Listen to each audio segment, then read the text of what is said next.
Welcome to This Day in His Story, created by American Heritage Worldwide.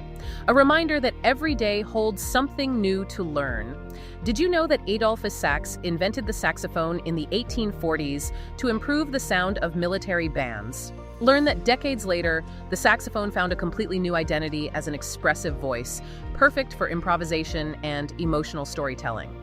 Discover how jazz performers embraced its ability to growl, sing, swing, and soar, transforming it from a military innovation into one of the most iconic sounds in music history. You know, when you close your eyes and picture a symphony orchestra, there's this underlying assumption of antiquity, right? Oh, absolutely. It feels like a very ancient, very exclusive club. Yeah, exactly. You look at the violins, and you know that basic design goes back to, like, the 1500s? And flutes? Well, human beings have been blowing into hollow tubes since we lived in caves. Yeah, since the dawn of time, basically. Right. So orchestras had been doing things the exact same way for hundreds of years. But then, right in the middle of the 19th century, this guy basically crashes that ancient party. He really does. He shows up with this complicated, gleaming piece of brass and wood. Mm.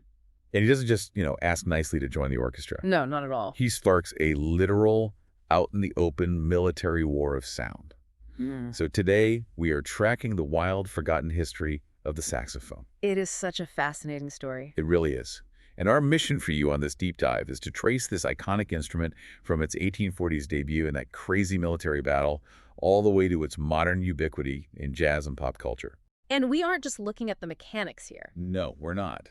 Because ultimately, we are going to explore the profound truth that developing musical skills, mastering these keys and reeds, is a direct pathway to serving others and connecting with the Lord. Which is really the ultimate goal of all this. Exactly. I like to think of the saxophone as like a modern tech startup disrupting an industry that had been doing things the exact same way for hundreds of years. That is a great way to frame it. It really is a journey from a purely mechanical invention to a sacred vehicle of prayer.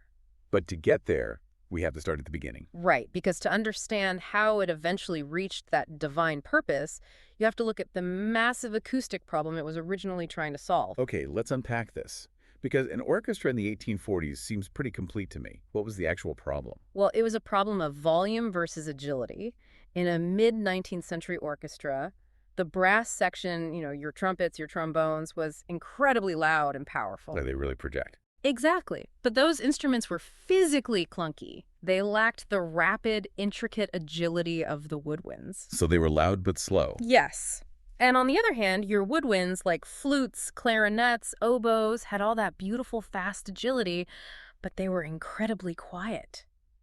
Oh, I see where this is going. Yeah, they were constantly being drowned out by the brass. There was a massive gaping hole in the middle of the sonic spectrum. It sounds like a rock band that has, like, a booming bass player and a screeching lead guitarist, but is completely missing the rhythm section to tie the whole song together. That is a perfect way to look at it. The orchestra was just unbalanced. And a Belgian musician and inventor named Adolphe Sax saw that gap. So he decides to fix it. He realized he needed to engineer an instrument that possessed the delicate, rapid-fire agility of a woodwind, but had the booming, resonant projection of a brass instrument. But wait, look at a saxophone today. Your brain immediately says, that is a brass instrument. It really does. It's huge, it's shiny, it's made of metal, yet functionally, scientifically, it is classified as a woodwind. How does a massive metal tube get categorized with a wooden oboe? Well, it all comes down to the physics of how the sound wave is actually generated. The classification of an instrument doesn't depend on what the body is made of. Okay. It depends on the mechanism of vibration. With a trumpet, the player buzzes their lips into a metal cup. Right, creating the sound themselves. Exactly. But with the saxophone, the player blows into a mouthpiece to vibrate a single piece of actual cane wood, a single reed. So the wood is doing all the work. The wood is generating the initial oscillation, yeah. That tiny vibrating reed creates the sound wave, and the entire metal body of the saxophone is basically just a giant amplifier. Like a megaphone. Yes, it's a megaphone for that little piece of wood.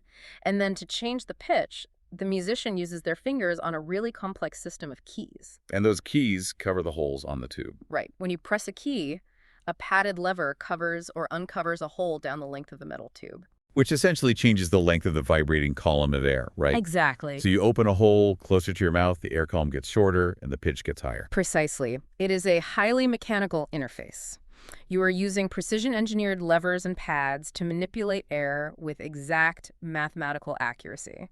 Which brings us to the debut. So he builds this incredible machine, and it's 1844. A huge year for him. But wait, putting an instrument next to a steam engine feels like a terrible marketing move for high society Paris. You would think so. He doesn't debut it in a pristine concert hall. He debuts the saxophone at the Paris Industrial Exhibition. Why on earth would a musician place his brand new instrument next to heavy machinery, coal-powered engines, and manufacturing tools? What's fascinating here is that Adolphe Sax wasn't just thinking like a composer, he was thinking like a manufacturer during the height of the Industrial Revolution. Oh, wow. Yeah, by debuting it at an industrial exhibition, he was making a really bold statement. He was saying that this instrument is a triumph of modern engineering just as much as it is a triumph of art. Because you couldn't have built a saxophone 100 years earlier, right? You absolutely could not. The intricate key work, the airtight pads, the specific tapering of a metal tube, all of that required modern industrial precision. It was cutting-edge tech. It was essentially cutting-edge technology. It belonged next to the steam engines because it was a machine designed to solve an acoustic problem. But the art wasn't far behind the industry. Later, that exact same year, 1844, the saxophone gets its official orchestral debut at the Paris Conservatory. Yes, in an opera called Last King of Judah. Right. So he proves it works. He proves it bridges the gap. But inventing a great machine isn't enough, is it? No, it's just the first step. Because if you have this weird hybrid metal woodwind, how do you actually get stubborn classical musicians to play it? Well, the short answer is you don't ask them, you force them. Wow. Okay. The classical music establishment was incredibly rigid back then. They hated this new, loud, metallic contraption. They probably thought it was tacky. They thought it ruined their traditional soundscapes completely. So Sax gets aggressive. And this is where the story turns into an actual battlefield. A literal battle of sound. Yeah. By 1845, Sax decides the best way to force the world to adopt his instrument is to bypass the symphony entirely and push the saxophone into the military sphere. Which was a brilliant combative marketing strategy. Because military bands played outdoors. Right. They were constantly struggling with volume out in the open air. So he goes to the French military and essentially says, let's settle this on the field.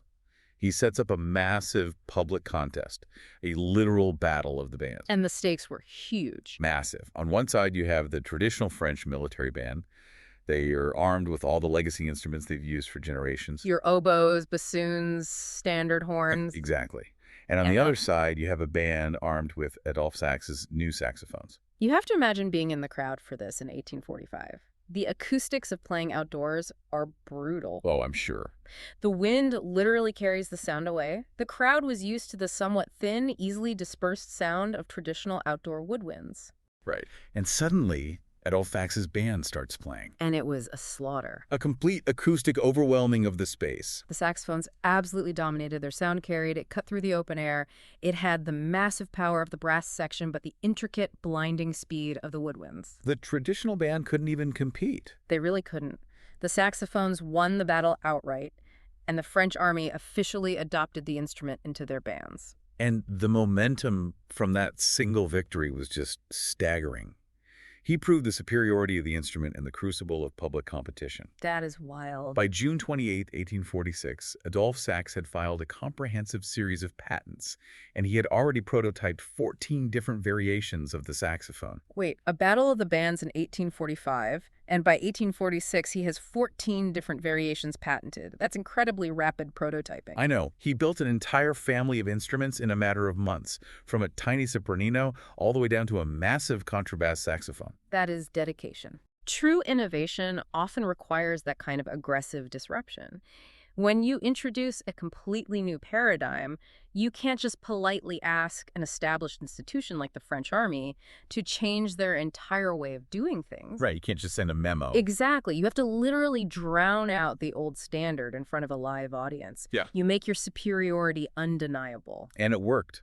The saxophone started bleeding into concert bands, chamber music, and symphonies. It started taking over. But an instrument's true power, the true measure of its greatness, is rarely found in how it starts. That's very true. The real test is how it evolves after its creator is gone. Does the machine survive the inventor? Adolphe Sax passed away in 1894. Here's where it gets really interesting. Adolphe Sax spent his entire life fighting classical institutions, trying to get his instrument accepted by the elites of European symphonies and military marches. He was always battling for legitimacy. Right. And he died in 1894, which means he never lived to see 1914. No, he missed it entirely. He never lived to see his weird metal woodwind become the absolute soul of jazz. If we connect this to the bigger picture, it shows how the greatest inventions completely outgrow the people who made them. Oh, absolutely. Sax engineered a machine to solve a 19th century volume problem. He had no idea he was building the perfect vehicle for blues, syncopation, and raw human expression in the 20th century. But why the saxophone? What made it the perfect instrument for jazz musicians specifically? Well, it was a combination of post-war economics and acoustic biology. Okay, economics first. After the military adopted the saxophone, thousands of them were manufactured. By the early 20th century, surplus military saxophones ended up flooding into pawn shops in places like New Orleans. Oh, so they were everywhere. They were cheap and readily available. Early jazz musicians were playing in loud clubs and needed an instrument that could cut through the noise of a drum kit. Which we know the saxophone can do. Right. But they also needed something highly expressive. And the saxophone mimics the human voice. Better than almost anything else. Because of how the reed vibrates, a player can bend notes, growl, whisper, and wail. It really captures the nuance of human emotion. It really does. The saxophone adapted to genres and emotional depths that didn't even exist when Sax filed his patent. It's incredible to think about. And look at its modern ubiquity today. It's absolutely everywhere. Everywhere you look. You have wildly popular modern musicians like Kenny G, whose music videos feature the saxophone prominently, reaching millions and millions of people. Yep. You even have children's educational videos specifically dedicated to explaining how the saxophone works to toddlers. It has completely saturated global pop culture. It transitioned from a highly contested military prototype to a universal staple of human expression. But that ability to mimic the human voice, to express raw, deep emotion, brings us to the ultimate point of this deep dive. It's the real core of why we are talking about this. Because we can talk about the history of Paris exhibitions and pawn shops and jazz clubs all day. Yeah. But why do we actually do this? Why put in the effort? Exactly. Why do we, as individuals, go through the tremendous trouble of mastering these keys and reeds? Because it is trouble. It takes thousands of hours of grueling practice. Oh, yeah. You have to build your embouchure, which is the highly specific, physically exhausting way you train your facial muscles and your lips to grip the mouthpiece. It sounds painful. It can be. You literally change the musculature of your face to make that single piece of cane wood vibrate correctly. Why put in that kind of grueling effort? Well, because there is an ultimate divine purpose to learning an instrument. The profound truth is that we are encouraged, both as individuals and as families, to learn basic music skills. Yes. And the reason we are given for this isn't just to be entertaining at a party or to impress a crowd or even to invent a new genre of music. It is because developing these musical talents directly expands our opportunities to serve others. It completely shifts the focus. It takes the act of playing an instrument away from the ego of the performer. Right. It's not about you anymore. It's no longer about you showing off your technical mastery. It redirects that energy outward, toward the listener. And we know this because the Lord has made it abundantly clear. In the Doctrine and Covenants, section 25, verse 12, the Lord spoke directly to the prophet Joseph Smith and gave us this profound truth. It's such a beautiful verse. It really is. He said, "My soul delighteth in the song of the heart. Yea, the song of the righteous is a prayer unto me, and it shall be answered with a blessing upon their heads." That is just a staggering promise. So what does this all mean? Think about what happens when we apply that truth to the thousands of hours someone spends learning the saxophone. It changes everything. It elevates this instrument from being just a clever 19th century mechanical invention from a brass tube with levers into a sacred tool. Absolutely. When a righteous person presses those keys and breathes life into that instrument, it ceases to be a performance. It literally becomes a prayer. And we have to recognize the immense weight of the promise contained in that verse. It is a direct guarantee from the Lord. He doesn't hold back. He doesn't just say he enjoys listening to the music. He promises that this musical prayer shall be answered with a blessing upon their heads. Wow. The act of sharing your musical talent, whether it's on a complex instrument like the saxophone, a piano, or simply lifting your voice to sing, is a literal act of divine service that pulls blessings down from heaven. It completely changes the paradigm of why art exists. I mean, Adolphe Sax thought he was building something to disrupt the French military band. He thought he was solving a volume issue. Right. But in reality, every time a new instrument is created, a new vocabulary for prayer is brought into the world. That's a beautiful way to put it. Developing the skill to play that instrument is developing the ability to speak that sacred language. When you view it through that lens, the thousands of hours of practice take on a completely different meaning. Bleeding your lips to build your embouchure, memorizing the scales, understanding the rhythm. It's not just a hobby. No, it's not. It is spiritual preparation. You are preparing your physical body and your mind to serve as a conduit for the spirit. We've covered an incredible journey today. We really have. We started with a Belgian inventor in 1844, making a bold statement by standing his new musical machine next to steam engines at an industrial exhibition. Such a wild image. We watched as this bizarre, loud woodwind overpowered traditional instruments in a French military battle of the bands. The ultimate underdog story. Yeah, and we saw it outlive its creator, moving from post-war pawn shops to become a beloved universal staple of jazz and modern pop culture. A total evolution. And ultimately, we've seen the profound truth that learning to play an instrument like the saxophone serves as a sacred vehicle for prayer and divine service. The mechanical history of the instrument is fascinating, but its divine potential is what truly gives it lasting meaning. Which brings us directly to you listening right now. We want you to really think about this in your own life. Take a moment and reflect. In what way does music bring the spirit into your life? Do you play an instrument? And if you do, what experiences have you had sharing your talent with others? How have you seen the Lord's promise fulfilled when you offer the song of your heart? Those are the questions that make this history relevant to your life today. And I want to leave you with one final thought to mull over as you go about your day. Okay, let's hear it.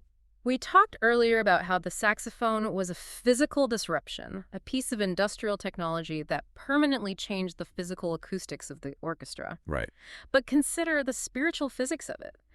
When a musician presses the keys of a saxophone and breathes life into that single reed, they aren't just manipulating physical air currents in the room. No, they're doing much more. If that song is offered in righteousness, they are initiating a spiritual vibration. Consider how the song of the heart might continue to resonate, bringing unseen blessings and completely altering the spiritual atmosphere of a room long after the physical sound of the instrument has faded into silence. Wow. It turns out the greatest disruption wasn't to the military bands of Paris, but to the spiritual atmosphere around us. Thank you for joining us for this day in His story. May the lessons of yesterday inspire you to see God's hand today and to play your part in His story now. For more faith-based learning, visit ahsworldwide.org, the homeschool for faith and family.